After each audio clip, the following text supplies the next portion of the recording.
on in my head. Um, Questions. I got questions. So I have kind of like just, hit and miss on things on my own time rather than reading out loud to y'all. Today I want to look into this book that I had gotten for free at a middle school. They had sold for $1, believe it or not. And the one that had bought it was giving away all the library books. I had grabbed this one. This was a few years ago.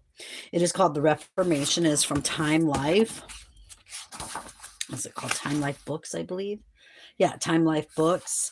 The first printing was in 1966. I got the second printing, which was in 1975. And I wanted to begin to read it because I've never really studied the Reformation. I just recently kind of got into it and stuff. Like, I've read, what's his name? John Rogers. Just got done reading that. I do have a book on John Fox, and then I have another book on, what's that feller's name? It's another John, but I can't remember his name. John Knox, maybe. And then William Tyndale, I got a autobiography or a biography. I think it's an autobiography of him and his writings. And then I have one of Luther's, Martin Luther, as a matter of fact. Now, I'm not sure exactly where that is at, but it's up here somewhere in one of the bookshelves that I got. So anyway, I never really dug into this. Well, I think I need to, because I need to find out who these men were. What were their characters? What were they like? What did they believe? What did they not believe? Things like that, because I believe with all of my heart and soul that God has preserved his word, and it's in a book in English. Now I'm just trying to figure out which book it is in. Is it William Tyndale? Is it the Matthews Bible? Is it the Coverdale Bible? Is it the Great Bible? Is it the Bishop's Bible? Is it the 1611? I'm on a quest for truth. I want the truth. And I've asked the Lord to please not let me be deceived, but lead me to the truth. So I wanted to start by reading this book, The Reformation. Here's the introduction. It is well enough known that during the 16th century, a powerful religious vitality generated the movement that culminated in the founding of Protestantism. It is less well known that this occurred in a context of total social and economic change. Indeed, the age that is called the Reformation witnessed the shattering not just of the religious status quo, but also of the secular aspects of society. The reorganization of medieval Europe that resulted produced the fabric of life as we know it today. The 16th century was the time when dynamic nationalism fragmented the vast empire that had held sway over all of Christendom since the 5th century and crystallized the modern nation states. It was the time when the medieval guild system declined to be replaced by economic individualism and eventually by capitalism. Perhaps most fundamental, it was the age in which men began to question tradition and to venture into innovation. It was within this framework of universal change that the religious Reformation took place, and the early leaders of the movement were reformers, not innovators. One should help and cling to the church, wrote Martin Luther at the outset, for conditions will not be improved by separation. The story of ecclesiastical reform as it developed into contending factions and as it interacted with the political, social, economic, and philosophical currents of the age is unfolded in this book by Miss Edith Simon. Her book is timely because of the ecumenical movement of the 1960s. Thousands of Protestants now want to understand what caused the remarkable reform and strengthening of the Roman Catholic Church that began with the Council of Trent in 1545. and that led to the Second Vatican Council of 1962 to 1965. Similarly, many thousands of Roman Catholics want to resurvey the Reformation, that they may understand what it was that produced the churches of the separated brethren and prospered them. In the past centuries, it was almost impossible for anyone to read or write a book about the Reformation that was not biased. Many were written by Protestants who ultimately saw in the Reformation the foundation for all that is best in Christianity in the modern world. Many were written by Roman Catholics who ultimately judged the Reformation to have a tragic cause of church schism in the West, and therefore the cause of the weakening of religion and the promotion of atheism in our time. If a historian were neither Protestant nor Roman Catholic, his book tended to suffer from an anti-Christian or an anti-ecclesiastical bias. However, during the first half of the 20th century, scholars, both Protestant and Catholic, began to transcend their personal religious orientation, as did secular historians their secular orientation. But by and large, there was no popular audience for such books. Today, the ecumenical movement is creating a market for a better historical treatment of the Reformation. In many respects, our age is as awakened and as much beset by turmoil as was that of the 16th century. And an understanding of that age can give us insight into our own. I believe that this book is beginning in that direction. So this is not going to be cool, I'm thinking. Because down here, that was written by Eugene Carson Blake, former General Secretary of what? The World Council of Churches. So this is going to be biased toward Catholicism and ecumenical movement. That's what it sounds like. It really, really does. So how can I really read this and take it to heart? We'll just continue, see what it says, okay? Chapter 1, the troubled time. In the 15th century, Northern Europe was a vast and doubtful place. The shape and size of the earth was uncertain. The Western Hemisphere was a blank, and the continents of Africa and Asia were practically uncharted except for the recurrent warning, "Here be dragons." The ruler of the world was God, creator of a man-centered universe. Nature was dark and mysterious. There were few dependable scientific laws. The arbitrary miracles of divine omnipotence obtained instead. The divine scheme of life was the redemption of sinful man to the heavenly kingdom that Adam and Eve had lost, and the material world was a trial ground. Since the zenith of the Middle Ages, 2 centuries before, Europe had fallen on hard times. England and France had warred for 100 years. English nobles had connived and fought at home over the crown. Peasants in France, England, and Germany had risen against their masters, demanding more freedom and better living conditions.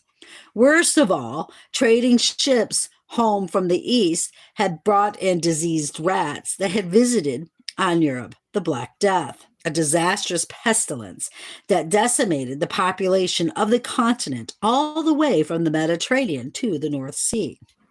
Plagues recurred again and again. Trade sagged, fields went fallow, men who did not succumb to the plague died from hunger. Enrollment at the universities dropped, and many of the social and intellectual advances the Middle Ages had achieved fell into desuetude.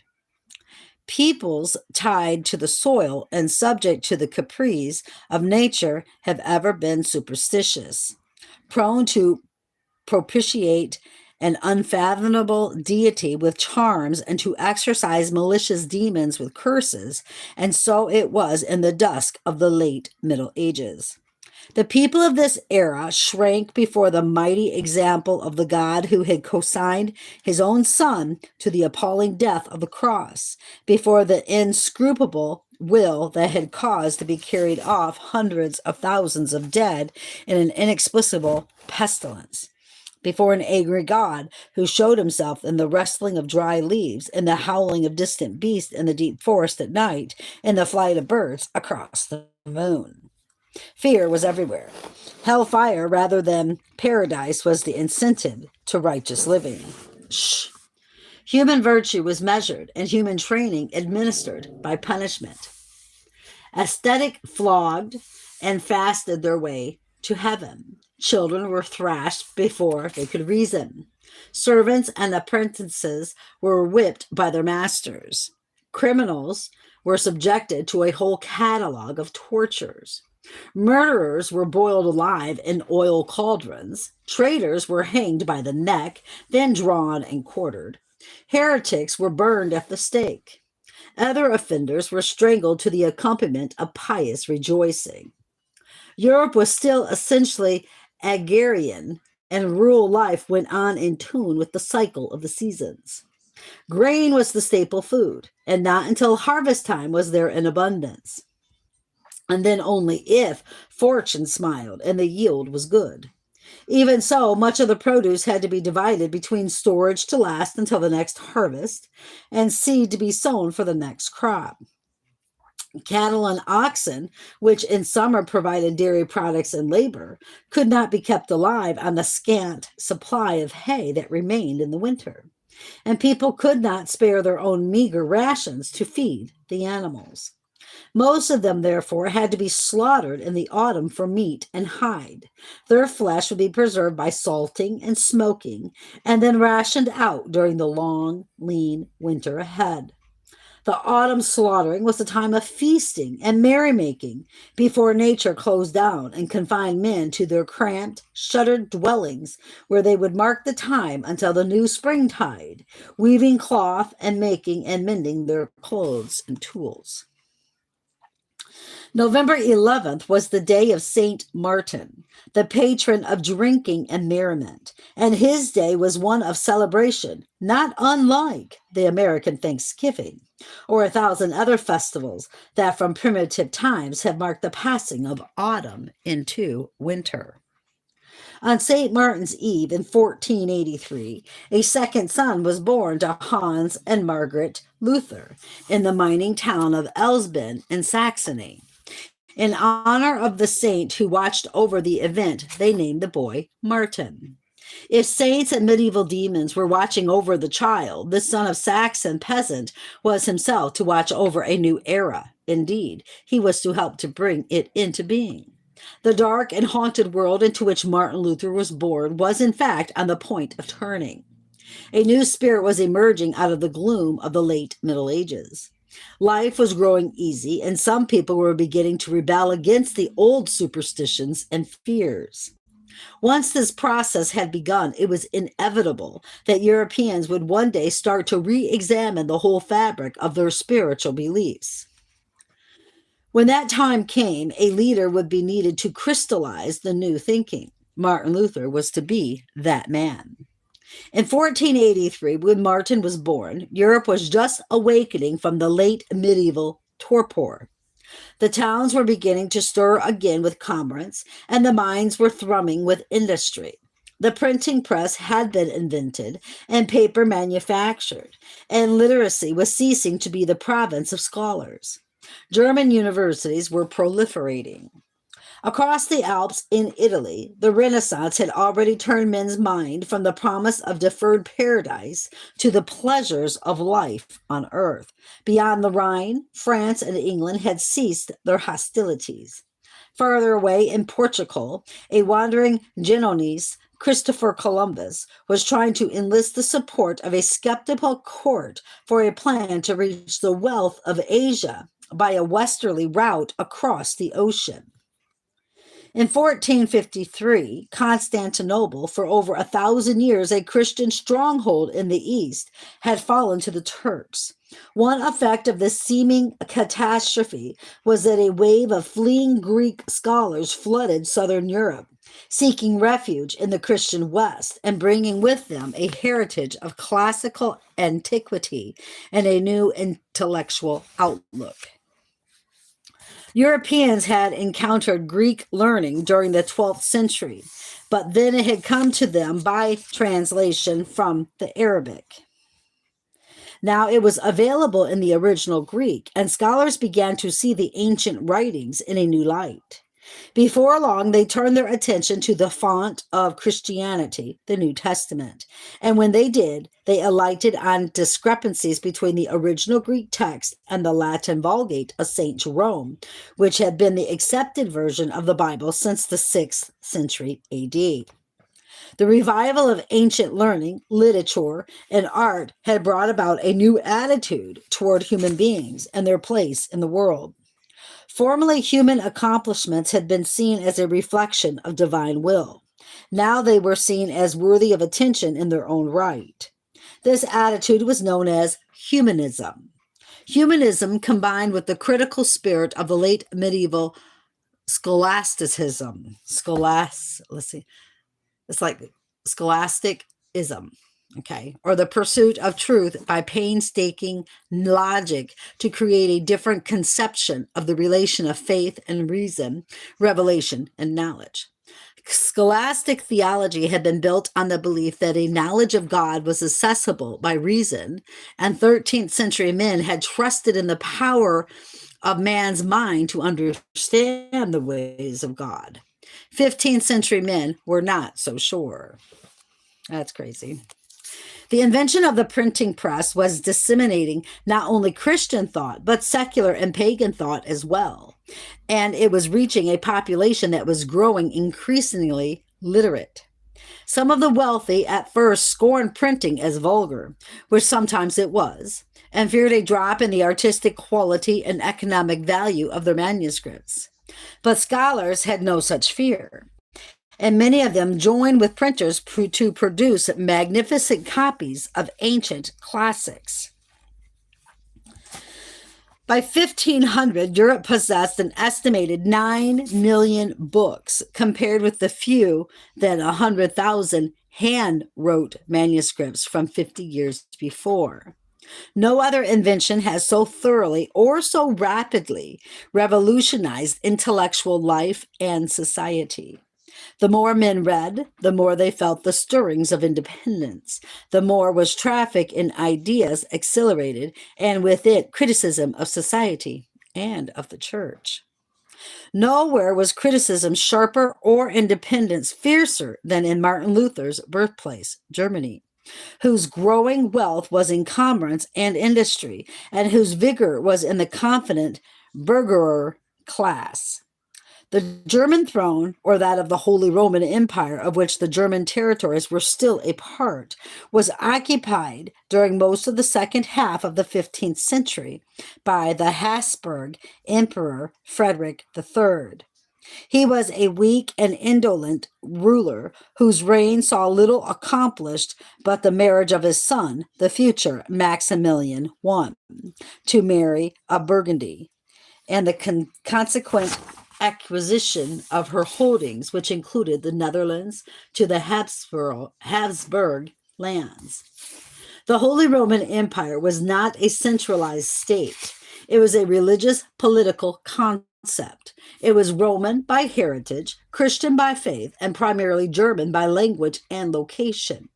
In theory, it was united in common interests, but in fact, it was divided into more than 300 separate political units, secular and ecclesiastical principalities and duchies, landgravates, and free cities among them. And men were Saxons or Swabians or Nurembergers before they were Germans. They owned their allegiance to a prince or a city government rather than to the emperor. By Frederick's time, the Holy Roman Emperor, a title dating back to the 10th century, was only a figurehead.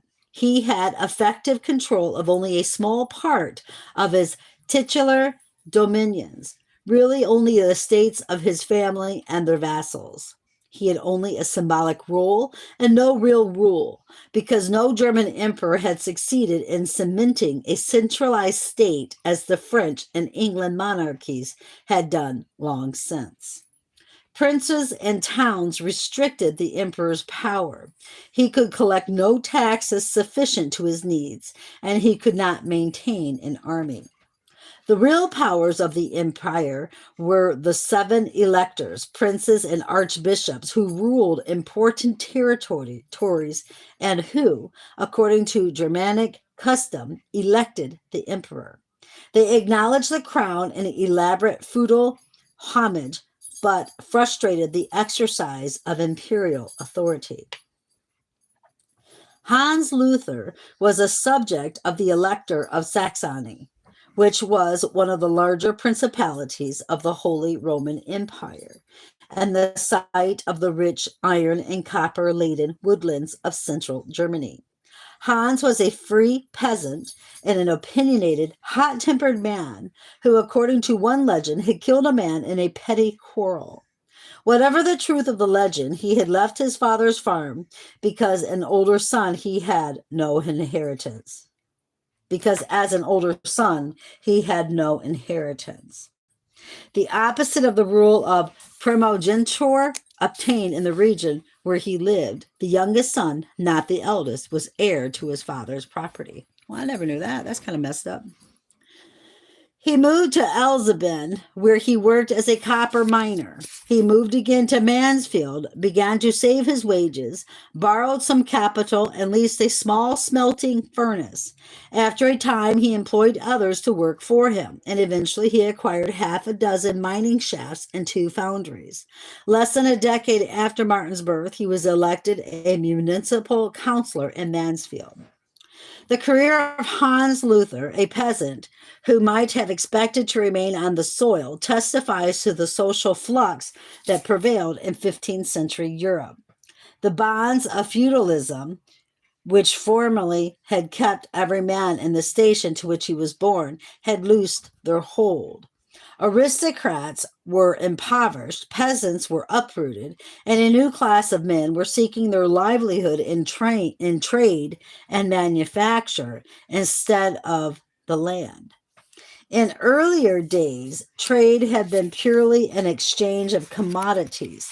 Lending for interest counted as usury, and usury was forbidden. Peddlers, having no feudal roots and selling wares they had not produced, were scorned as vagrants. Now the scions of that lowly calling had metamorphosed into proud merchants. They handled goods for profit and put money out to breed. They created new enterprises, more goods, and greater profits, which, among other things, could buy liberties, privileges, and social positions. A shrewd and self-asserted man like Hans Luther could rise from the peasant to entrepreneur, and such a man almost always nurses even greater ambitions for his offspring than for himself. Hans Luther envisioned the profession of law for his son Martin. The principles of imperial Roman law, which had revived in Italy in the 12th century and applied to the French monarchy in the 13th, were now seeping into the German principalities. The development of a code of law was helping to create a class of professional administrators who were neither lords nor clergymen, but secular executives who became even more indispensable, reputable, and comfortable. If commerce was the route to riches, the law was the path to the courts of the great. As his father's bidding, Martin Luther embarked on legal studies, but he discontinued them after a few months and retreated to a monastery. His father was bitterly disappointed and angry, but he remonstrated to no avail. Martin Luther was a complicated man. On the one hand, he was lively, cheerful, fond of song and companionship, and on the other hand, stubborn, brooding, fearful of the wrath of God, given to tormenting introspection and self-inflicted punishment, all in pursuit of spiritual grace. If the social flux determined his place in the world, the medieval ethos of the God of wrathful judgment had a hold on his character.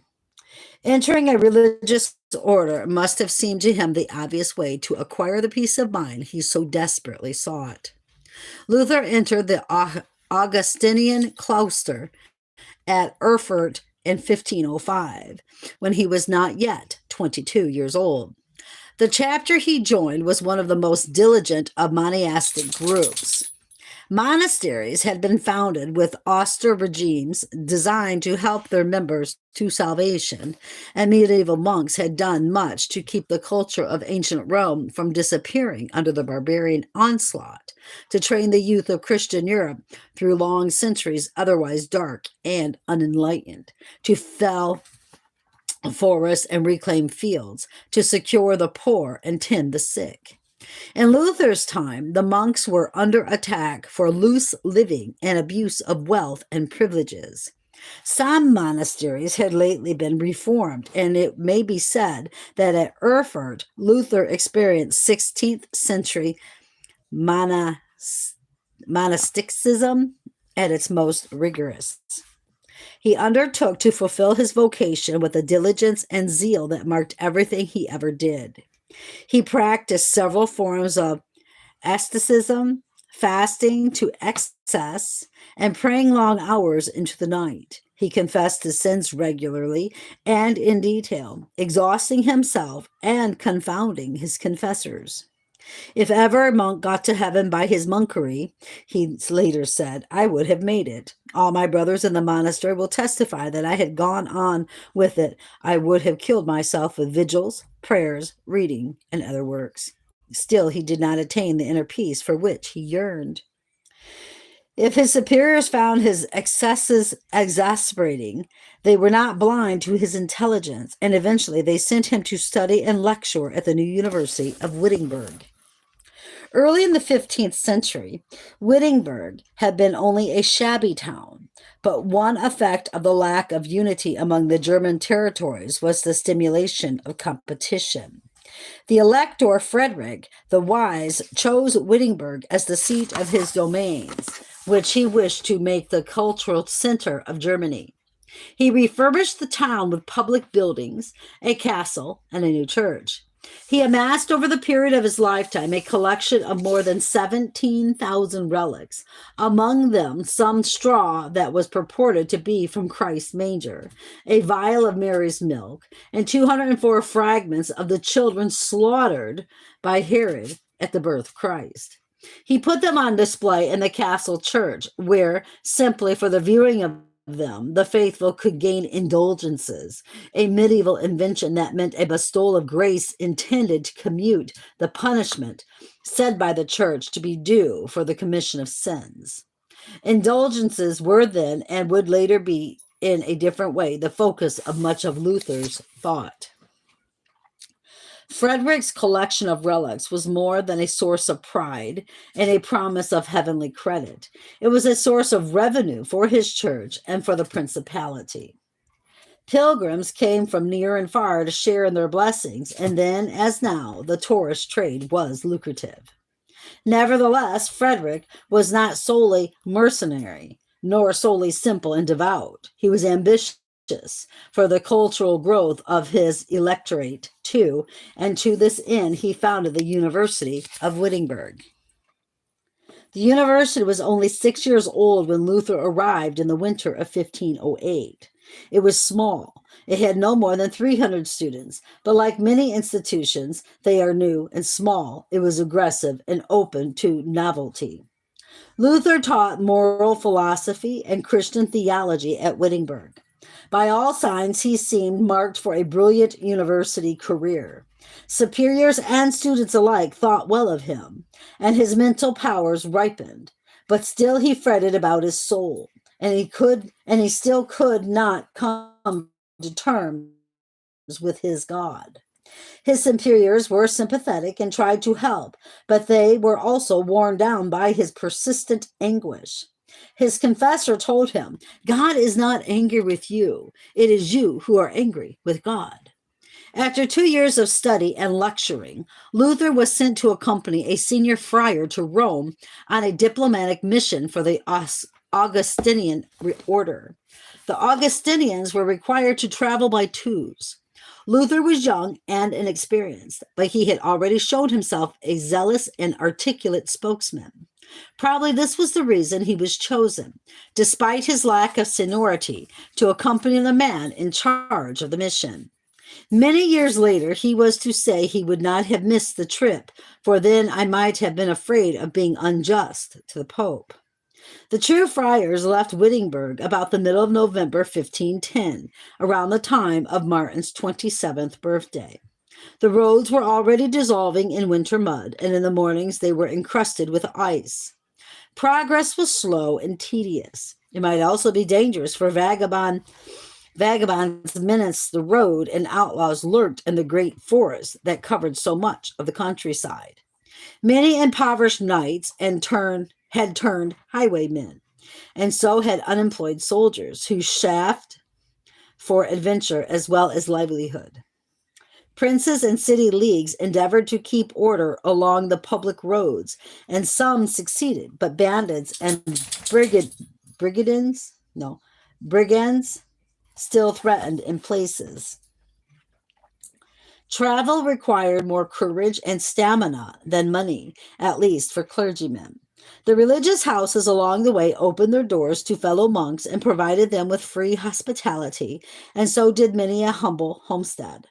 But if the traveler was overtaken by nightfall or storm, prayer was his only protection against wolves and bears and the demons that were known to infest the out of doors after dark. The South German cities through which Martin and his companion passed were bustling with trade, banking, and manufacturing. And Luther's thoughts on his journey as he recalled them later in life are an interesting revelation of the times, as they are of the man himself. His observations were more practical than aesthetic, but he was not blind to the sights. In Nuremberg, he was fascinated by an invention that was appearing in towns all over Europe, a clock that struck the hours. In Ulm, he was awed by the vastness of the cathedral after the one in Cologne. It is the largest Gothic church in Germany, and except for its tower, which was added to in later years, it looks today much as it did when Luther saw it. In Switzerland, he noted the ruggedness of the Alpine country. The Swiss people seemed to him hardy and sociable, but the shortage of arable land in the Alps caused him concern. It would not cross the mind of the 16th century traveler with his limited historical information and perspective that the barren rocky cliffs he shook his head over secured the singular political independence that the Swiss Confederation had achieved, an independence that was to be a most significant factor in the forthcoming religious upheaval. Even with the winter approaching, and with the passes and desolate tracts, Even with winter approaching, and with the passes and desolate tracts of mountain land to be negotiated, the traffic across the Alps was lively. For pilgrims, envoys, adventurers, artists, and men of learning, all roads still lead to Rome. When he came in sight of the city,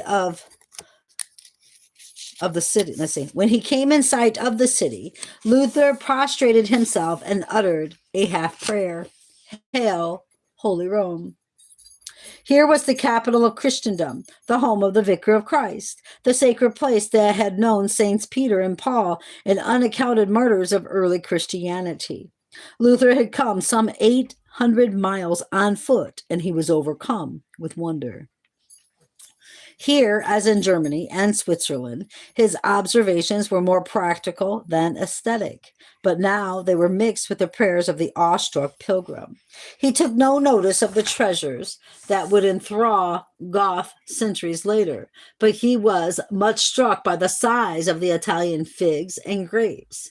And when he saw olive trees bearing an abundant fruit in the rocky ground, he recalled the words of the 81st Psalm, "With honey out of the rock would I satisfy thee."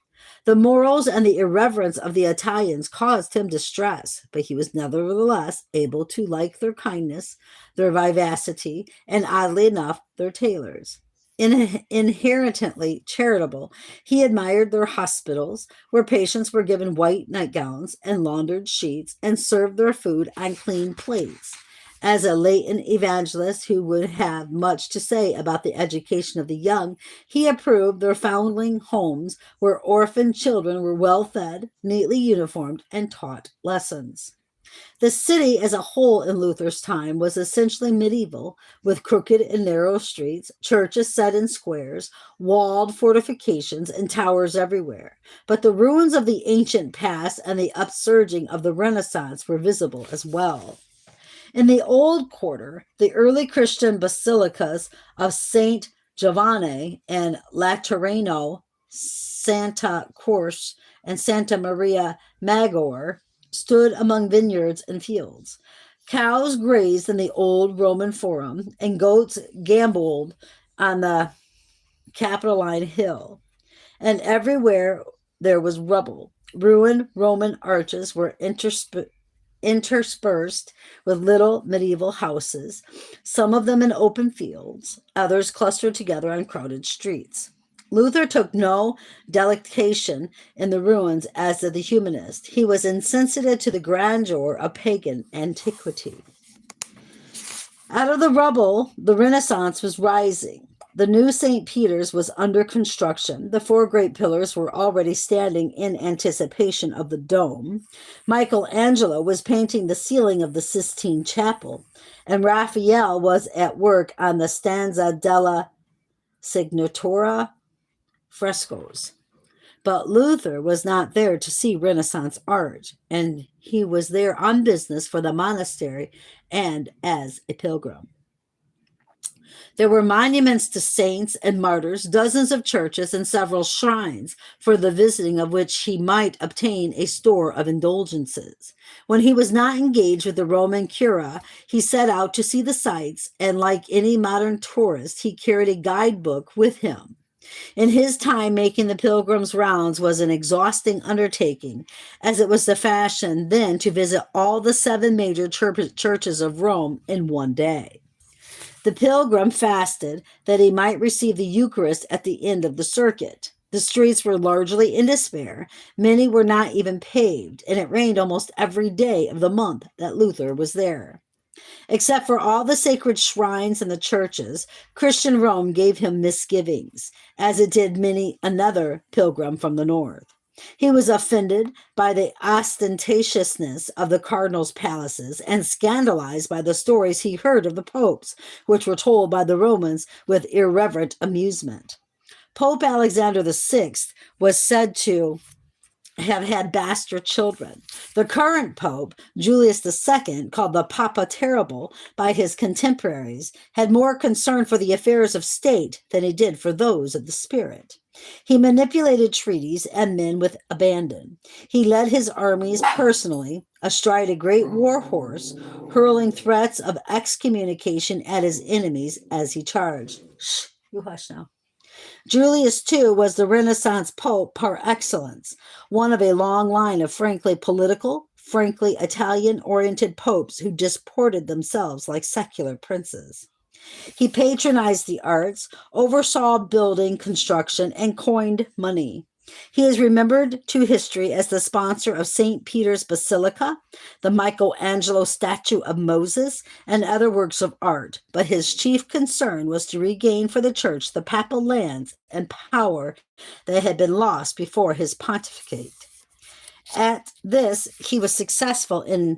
Shh, you hush now. You'll be good. Yeah.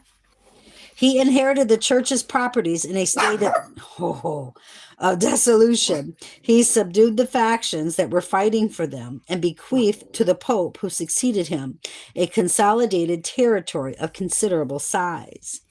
In January 1511, when Luther was there, Julius was away, laying siege to the fortress of Mariandola in northern Italy. The native Romans were as profane as the Pope, and their blasé nonchalance was dismaying. They were unmoved by the sacred meaning of their holy city. They poked fun at the solemn piety of the northern Europeans. They joked about the rites of the church. If piety did not count for much in Rome, money counted for everything. Prostitutes, charlatans, and beggars roamed the streets. Once Luther was saying Mass, he was poked in the ribs by a hearing Italian priest who muttered to him, "Passa, passa." Get on, get on. Southern languor and Latin manners did not prevent the Italian priest from saying 7 masses in the time it took Luther to say 1. Every mass yielded a payment of money. In all, Rome was part tourist attraction, part supranational enclave in the midst of Italy, and only part holy city. Luther was disappointed, but not yet disenchanted. He still believed in the authority of the church, and the sins of Rome struck him fully only in retrospect after the Reformation had exploded in Europe. Individuals might be corrupt, but he did not dream of imputing evil to the church itself. For the moment, he was satisfied. He had come as a pilgrim and had added to his store of grace, and the excursion gave some respite to his troubled soul. At the end of a month, you'd be good now. At the end of the month, their business done, he and his fellow friar turned north for Germany and the regime of the monastery. The monks at Wittenberg generally spent their few leisure hours in the garden beside the monastery. One day, a few months after Luther's return, his vicar general, John von Staupitz, called Luther to him, where he sat under a pear tree in the garden and spoke to him about his future. "Herr Magister," he said, "you must become a doctor and a preacher, then you will have something to do." Luther countered with 15 reasons why he should not. He did not want the degree. It would mean a lifetime commitment to teaching and preaching, and Luther preferred, or so he seems to have thought at the time, to seek his salvation through the isolated prayer and meditation of monastic life.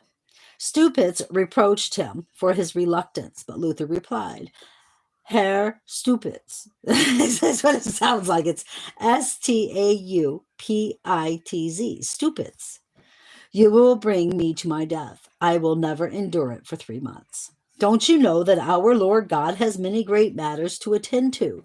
Staupitz asked. "For these he needs clever people to advise him." Are you serious? Did he just say that? "If you should die, you will be received into his council in heaven, for he, too, has need of some doctors." Wow, they're stupids. I'm sorry, forgive me, Jesus. I'm sorry. The vicar general jested, but he clearly was in earnest. Luther, therefore, entered the University of Wittenberg once more, this time to prepare for the doctorate and to lecture on the Bible. He still had no thought of causing the upheaval that would shake the church and the Christian world, but even from the beginning, his teaching was out of the ordinary. One of the older professors at the university exclaimed, "This monk will confuse all the doctors. He will start a new religion and reform the whole Roman Church, for he bases his theology on the writings of the prophets and the apostles. He stands on the words of Christ, which no philosophy or sophistry can upset or oppose, be it that of the Scotist, the Albertist, or the Thomist." Wow, they're like, no, it ain't happening. A year later, in the Lector Frederick's Castle Church in Wittenberg, the degree was conferred upon him. He was licensed to defend the evangelical truth according to his strength. He swore obedience to the dean and masters of the theological faculty, and took an oath not to teach vain and foreign doctrines which are condemned by the church and hurt pious ears. The presiding professor, Bodenstein von Karlstad, placed a woolen beret on Luther's head and a silver doctor's ring on his finger. Luther then engaged in the customary disputation. When it was over, his fellow students carried him on their shoulders through the streets of Wittenberg, and the church bells tolled in celebration with them. The year was 1512. A great deal had happened in the 29 years since Luther's birth. Columbus had found support for his scheme in Spain and had discovered the New World, and all nations were now vying with one another in foreign trade and conquest. The material world was becoming more and more definite, and spiritual ideas more confused, as the printing press spread information and humanist studies inspired ideas of doctrinal differences. The contemporary era was coming to seem was coming to seem in peril, and early Christianity seemed in the distance a paradise of simplicity and truth from which modern man had strayed. Shh. The nations were becoming even more conscious of their nationalities, and the faithful were smarting over the shortcomings of society and of the church. Something of Luther's uneasiness was everywhere as he began at Wittenberg to prepare his lectures on the Bible in a quiet tower study, a sanctuary where he would find his calling and work for the rest of his life. The world was priming for an explosion. The idea he was to formulate, conceived in the most fervent piety, would touch it off. Let's see. I'm just going to continue, guys. The peasant's life. At the opening of the 16th century, some 4 out of 5 Europeans were still working the soil. Many had risen from abject serfdom to become free or tenant farmers, paid laborers, or village artisans.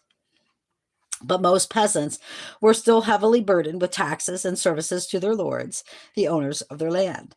In many places, a peasant could not even die without paying a tax to his master, in some cases, as much as half his estate. Wow, they're serious.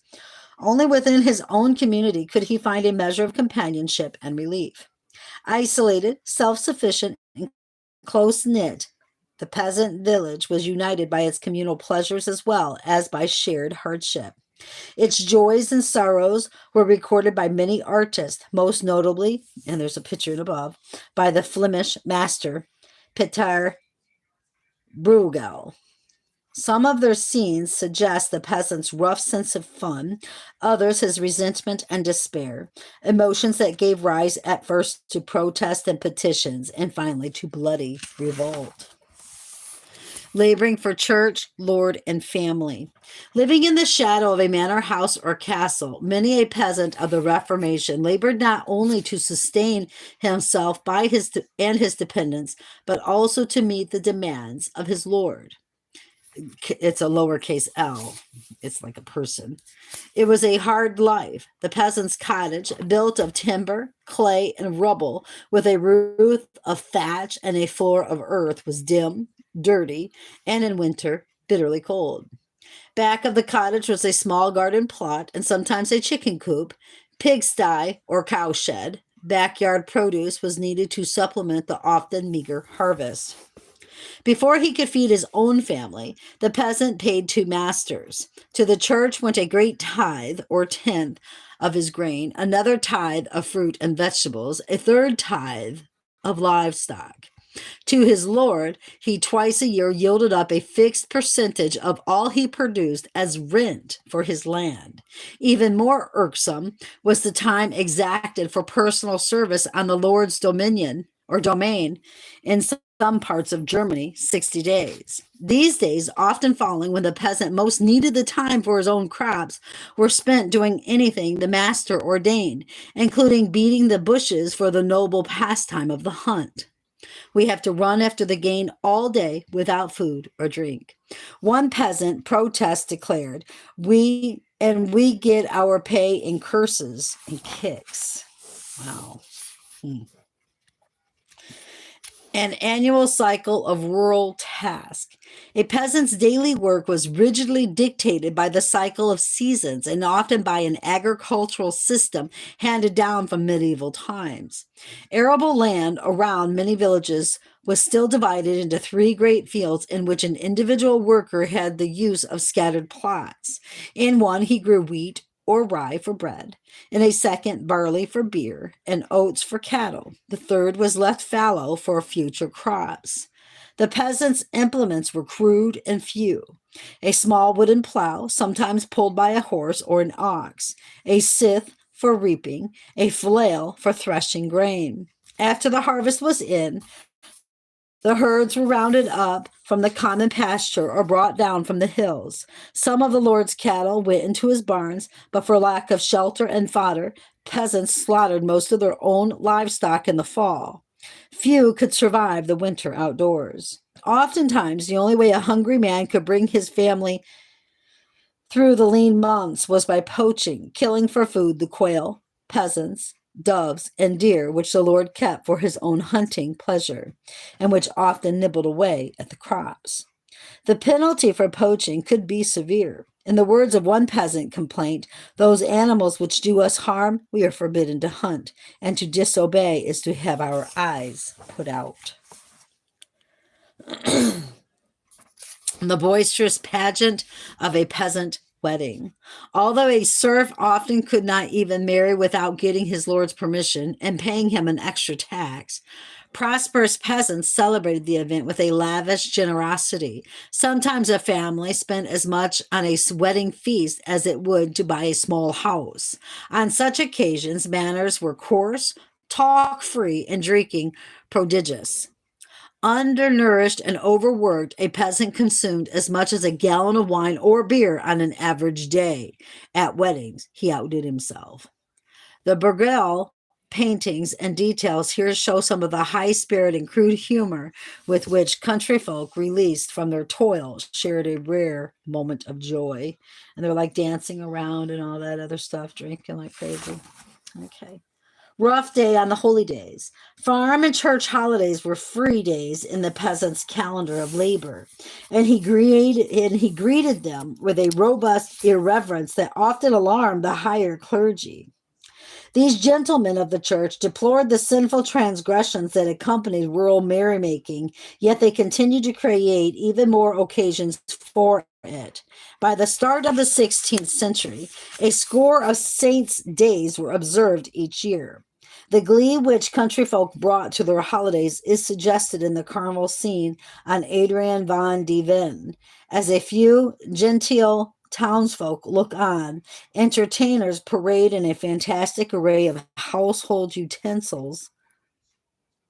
Yeah, I mean, there they are. They got a pan and all that foolishness, huh? In front, a grizzled patriarch holds up a cape on a broom and wears a giant fish hook. Behind him waltzes a knight in beer barrel armor and his bride in a tub hat and a necklace of eggshells. A shoulder-borne flutist and two hunchbacks provide a din of music for the frolicking ranks behind. Victims of terror in an age of violence. The 16th century was a time of fierce passions and constant strife. None goeth unarmed in public, one contemporary chronicler wrote. Each hath his sword by his side for any chance emergency. The emergencies were not hard to find.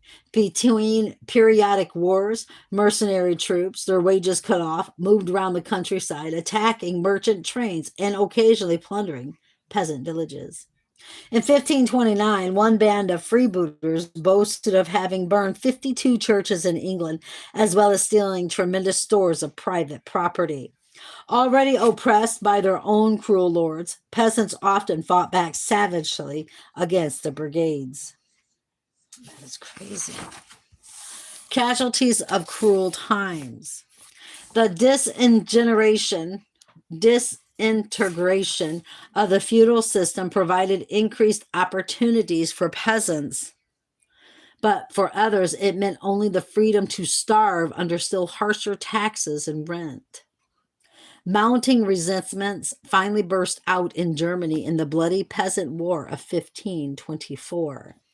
The result was only greater disaster. Some 100,000 rebels were killed and 50,000 left homeless, their villages and fields destroyed. Famine and disease erupted afresh. Beggars filled the cities and bandits prowled the roads. The most pitiable victims were the orphaned, the aged, the crippled, and the sick. Cut off from former charities, their plight is suggested by Bruegel's parable of the blind vagabonds. And what it is, it's a painting. And it says, following their hapless leader into a ditch. And yeah, this painting shows that none of these have eyes and they all have canes. And the leader fell into the ditch. The second one's falling down. And therefore, as you go, the blind leading the blind.